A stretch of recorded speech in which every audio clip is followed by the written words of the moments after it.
Hello, welcome back to the studio. I have Sister Denise here with me, who has just addressed us on the subject of the despondency of Arjuna, what his pain is, what it means. And now we move on to chapter 2, which is the yoga of knowledge, the yoga of knowledge. And so we have last seen Arjuna drop his bow and arrow and stand in front of Krishna in utmost sorrow at the idea of killing family members. So, Sister Denise, a very warm welcome to today's show. Thank you. In this chapter, God answers Arjuna for the first time. Now, the question that I have is, before we get to what his answers contain, we know that Arjuna and Krishna are together from the beginning of chapter 1, but we have to wait until the second chapter in order to hear God's voice, as it were, to hear God's words. So God communicates using the medium of words to Arjuna, only in chapter 2. My question is more subtle. Does God communicate with Arjuna in any other way except words?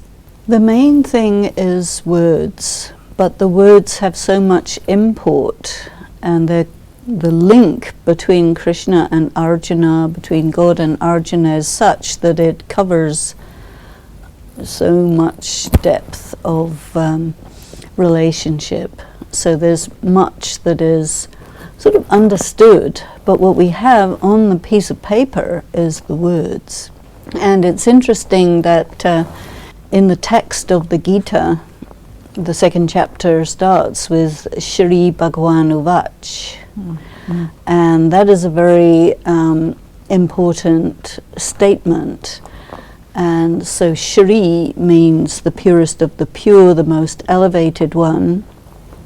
Bhagwan is a very commonly used word for God, and Bhagwan also means the fortune maker.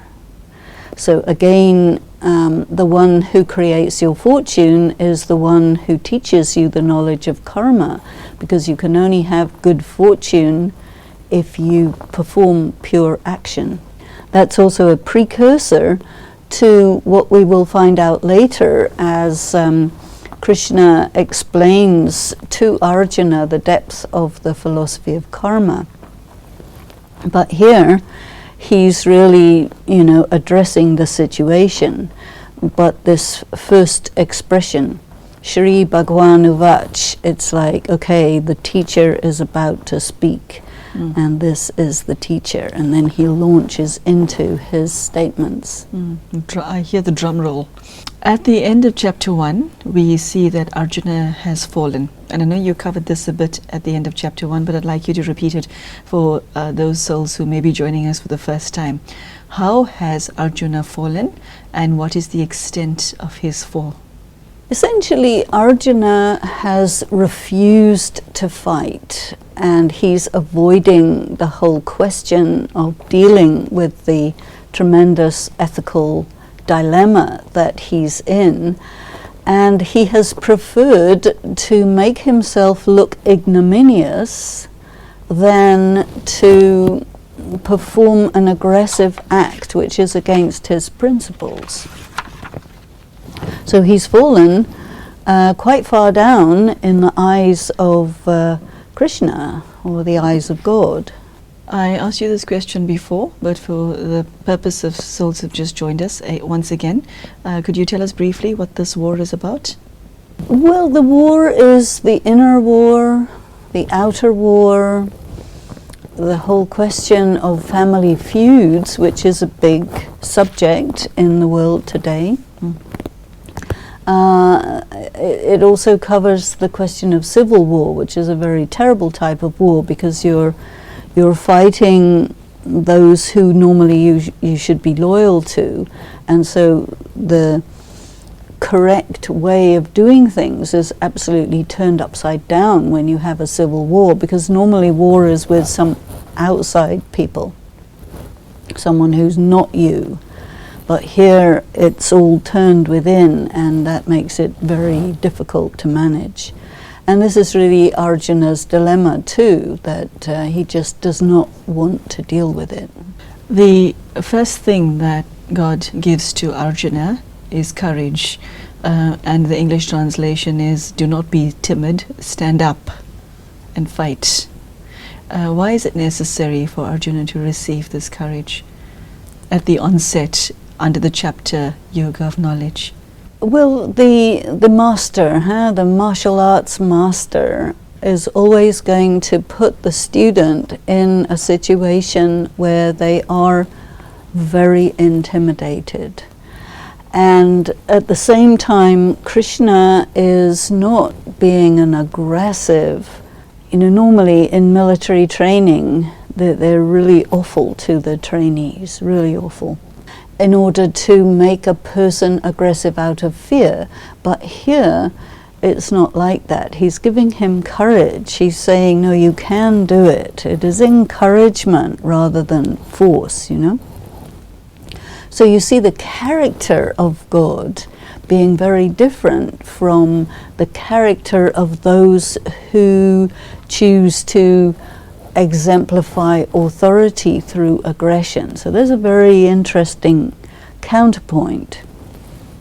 And he has to have courage because it's a very, very difficult thing that he has to do, because he has to face everything that he considers right and re-look at that, so that he is then able to take on the angle on right and wrong which God gives, which is actually quite different from the angle on right and wrong that he's received through tradition, through his culture, through the the wisdom that is transferred from generation to generation. Because you see, what God is going to do is challenge that received wisdom and say that it is no longer relevant. It doesn't work anymore. And so the usefulness of God is to come and give something which does work and which is very different from this age-old received wisdom, which in a way we have to admit comes from human beings. So when we're looking at the two strands, you have conventional moral ideas about what's right and wrong, and then you have the angle of God, which comes from which is the name of the chapter, the Yoga of Knowledge. So God is also called the knowledgeful one, and then human beings are looking for knowledge. A human being knows something by observation, whereas God knows something by just knowing. So it's very different. And as I mentioned in another episode, God is not a human.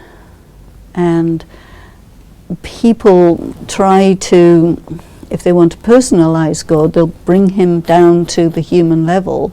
Then there's others who refuse to do that, and they make God completely inaccessible and incomprehensible. So either way, you remain far from God. So then it's only God who can say, look, this is me, here I am, okay, I'm in my beautiful form, so that you're not too scared. Because normally a person's sense of God is such that they'd be way too scared to sit in the same chariot. Okay, Sister Denise, God has spoken to Arjuna, encouraged him. And Arjuna's response is, I shall not fight. Okay, so Arjuna is in the presence of somebody whom he recognizes as God. God has spoken to him, and his pain and fear and trauma is greater than his respect and affection for God. Well, absolutely. And I would say that when he's doing that, he's not recognizing God as God. He's talking to Krishna as his friend, and he's forgotten who he's talking to, and therefore he argues and becomes petulant and just refuses. He's still on his position. He's attached to that position of morality. And because of that, he's dealing with Krishna as if he's just another human being. You know, a great teacher, no doubt, but not Supreme God, you see.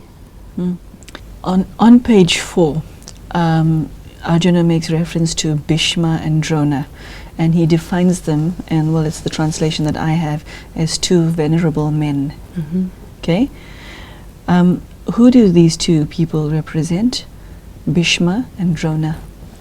Well, Bhishma and Drona are the righteous warriors in the generation ahead of Arjuna, because they are the teachers. They are the teachers of military strategy and weapons management and weapons technology. And they represent the traditions, you see, that Arjuna is connected with, that he's attached to.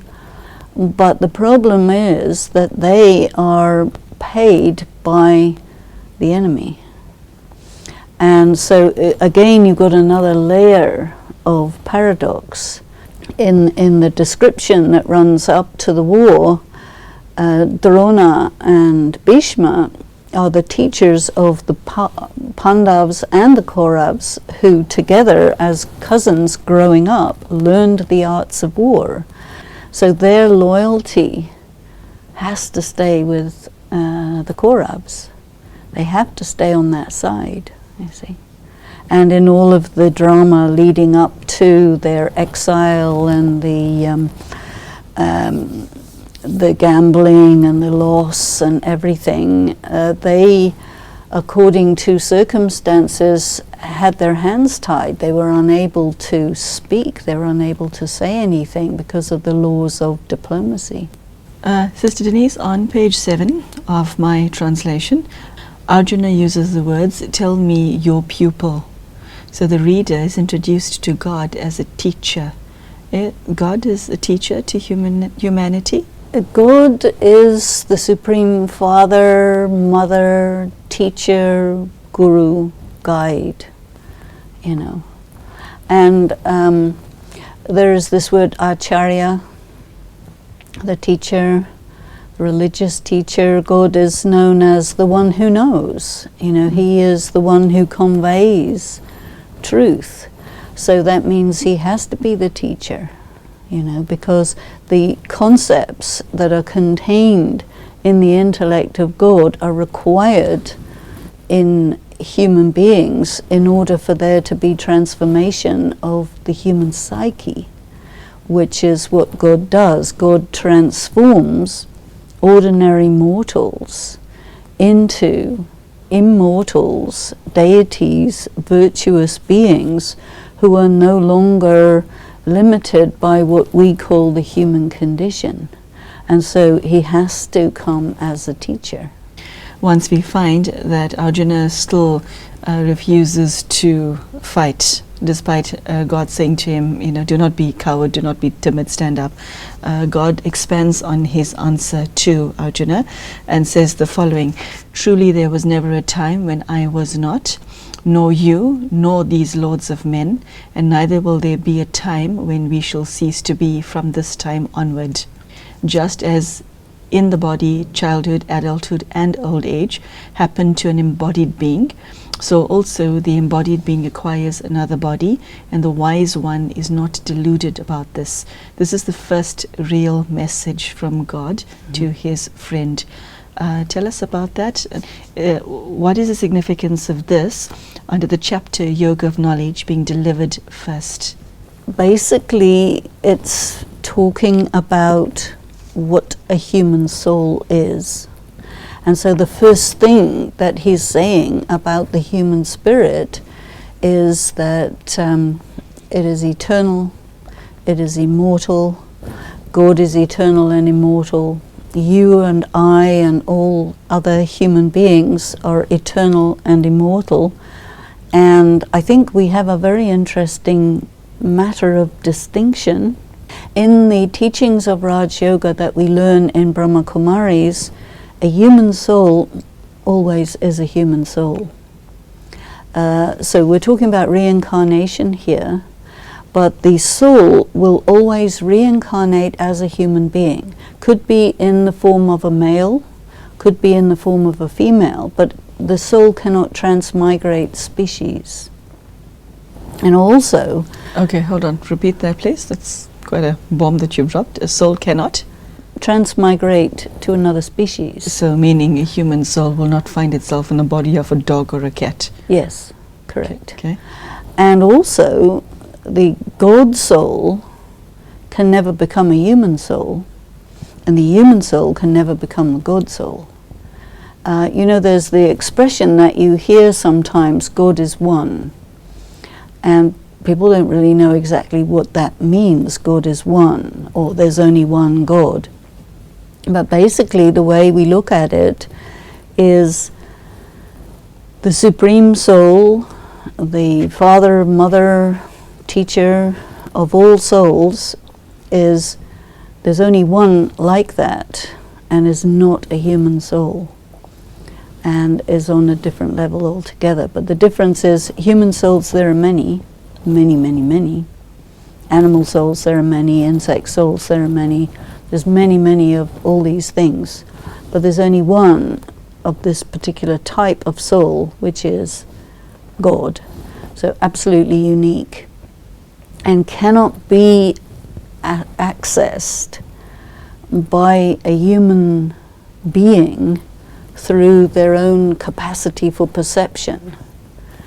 So what happens is people believe in God or they don't believe in God, but they cannot know God unless God reveals himself or herself to them. So this is the beginning of that whole concept.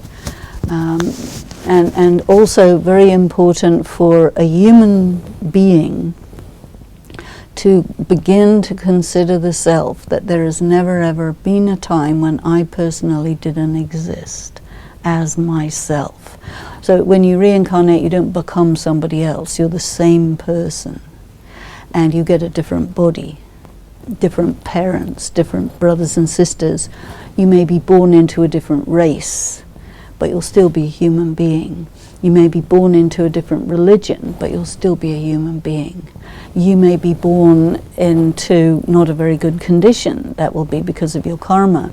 You may be born in a very good condition, and that will be because of your positive karma. So the question of karma comes into it. But the first thing that God is saying is, you are an eternal, immortal being, and your identity doesn't change. You get different bodies, but your actual self is always. That's a big thing. I like that. Your identity does not change. So Denise, we go on to the next aspect that was of interest to me, where the next piece of advice Arjuna receives from God is, physical sensations truly, Arjuna, causing cold, heat, pleasure or pain, come and go and are impermanent, so manage to endure them, Arjuna. Okay, so this is a interesting way of being, because most of us like the pleasure and run away from the pain. You like cold or heat, but he's talking about managing polarities. Okay, and I think my understanding of it is telling Arjuna, manage your feelings. Yes. Okay, why is this so important? And more specifically, why do so few of us succeed in this department? The thing is this, there are some spiritual laws that apply here. You mentioned that we like the pleasure, we don't like the pain. We like comfort, we don't like discomfort. What happens among the laws of spirituality is that if you accept something that's positive, you take that into yourself, you receive that positive, beneficial, pleasant experience, you are obligated and you cannot avoid receiving its opposite. So if you want the pleasure, you will have to take the pain. Now when Krishna says you've got to endure these polarities. That's a very interesting teaching, you see, because a yogi, a person who's a serious spiritual warrior, has to become independent of these sense pleasures and sense displeasures, you see, because it's only by moving away from these polarities that you can actually shift from the dimension of sense perception, which is a materialistic dimension, onto the dimension of being just pure consciousness, you see. And that's what we want to go to. Sister Denise, page 15 gets more fascinating. The wise one to whom happiness and unhappiness are the same is ready for immortality. I have yet to meet such a person who is this neutral. I've met people who strive to be. The aim of most people, of what they strive for, their quest, as you put it in an earlier episode, is I want to be happy. Not I want to not be affected by happiness and unhappiness. And for many, the question is, if I'm not happy, what is the point of being alive? How do you interpret our ambitions as human beings and our need to be happy and our the goal of one's life and what certain psychologists will call self-actualization? How do you interpret all of that in the light of this advice? This is hard. Well, Raj Yoga is supposed to be the most difficult thing there is. Right. That explains why you're doing it. Well, if it's going to be that easy, why would you bother? Okay, we'll leave that for a different conversation, shall we? No, but the thing is this, okay, what does a person strive for? There are different people striving for different things. So one thing that many monastic people will strive for, who make spirituality the total focus of their lives, they will strive for something called mukti. Mukti means that you leave the body and you don't come back. You want to go into the light, known as Brahman or Paramdham or Parlok. There's many different words. Nirvana is probably the most well-known. You want to go to Nirvana and not come back, because what people don't like is what they see as the bondage to matter and Maya. So Maya being generally considered to mean illusion or delusion. And here we're beginning to get into that whole question with the sense perceptions do delude the soul. Because when you see something beautiful, you say, this is beautiful. And it's beautiful because you perceive it to be beautiful. Is it really beautiful? Well, there are different criteria. So the criteria for a beautiful woman is, at a particular point in time, her body is so perfect that, okay, we call that absolutely beautiful, but then she will age, and then that beauty is then transient, you see. So then we'll say, well, it's a delusion because you can't hold on to something that only lasts for a moment or so. So it's really the question of anything material that is really attractive only endures for a little time, and then the criteria for something being real in certain philosophical traditions is that it has to remain stably in that state. And so if you say, okay, the description of God is certain things, certain qualities which do not change. So for example, in the biblical tradition, you will hear of God being described as immutable. Immortal, eternal, immutable, absolutely doesn't change. Whereas a person who is caught up in sense perception is dealing only with change. because things come, they stay for a little bit, they go, something else comes, stays for a little bit and goes. So the person who's called wise is the one who's understood that, and that you will never say that something is a certain thing. You will just see that it is like that for a little while. But because you know it's transient, you won't try and hold on to it, because it doesn't make any sense to hold on to something that doesn't have durability. It doesn't make sense to hold on to something that does not have durability. Right. Okay. Sister Denise, people feel alive when they experience.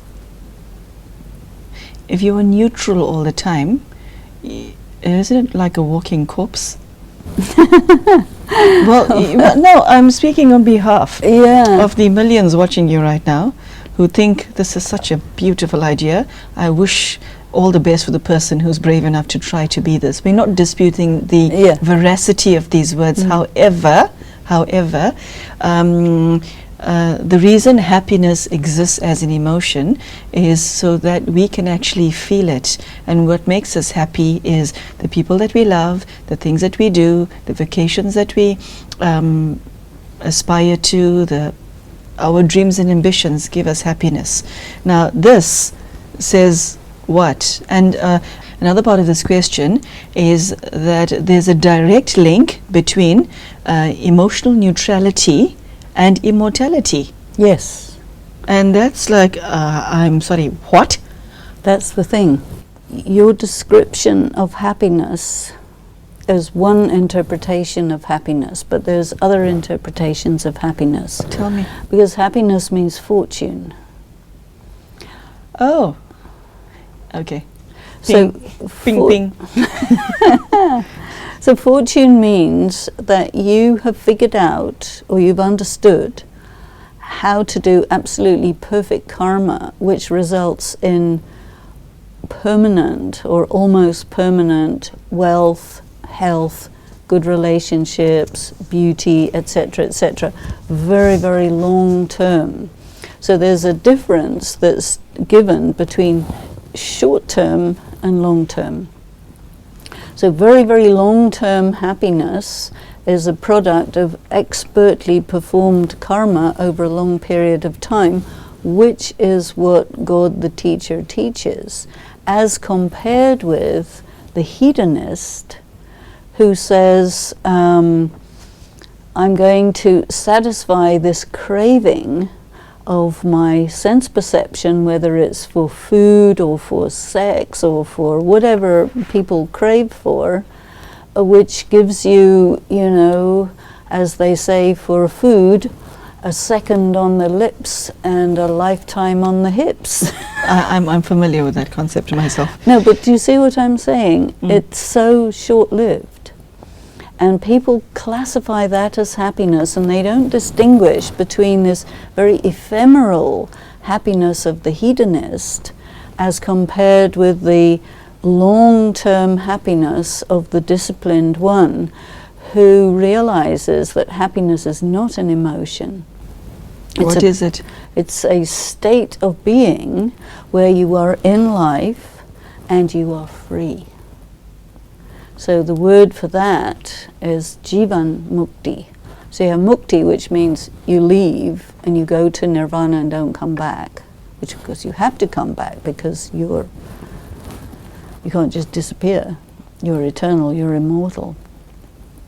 So you have the ephemeral happiness, you have the avoidance of all that, and then you have long-term happiness, which is you are liberated and you are in the body, you are in life. But your body doesn't give you a problem, your relations don't give you a problem, you have absolutely everything you have to have over a long, long period of many, many births. Traditionally, it is said that 21 births of happiness. So that's not an emotion, that's a state, karmic consequences. Okay, we have to stop there, tragically. Luckily, we're going to see Sister Denise again for the next episode, which I believe will be episode 5. As you can see, chapter 2 is the beginning of the conversation between the soul and the Supreme Soul, between Arjuna and Krishna as it's depicted in the Bhagavad Gita. And it's such a rich chapter that I do not wish to hurry through it. As you see, the answers that Sister Denise is delivering is quite loaded. And every answer that Sister Denise gives, I need to ask another question. So we're going to go through it slowly so that you at home can understand the depth and the wisdom that this magnificent scripture that emerges from ancient India has to offer you. So thank you for joining us today, and we hope to see you soon for episode 5. Thank you and goodbye.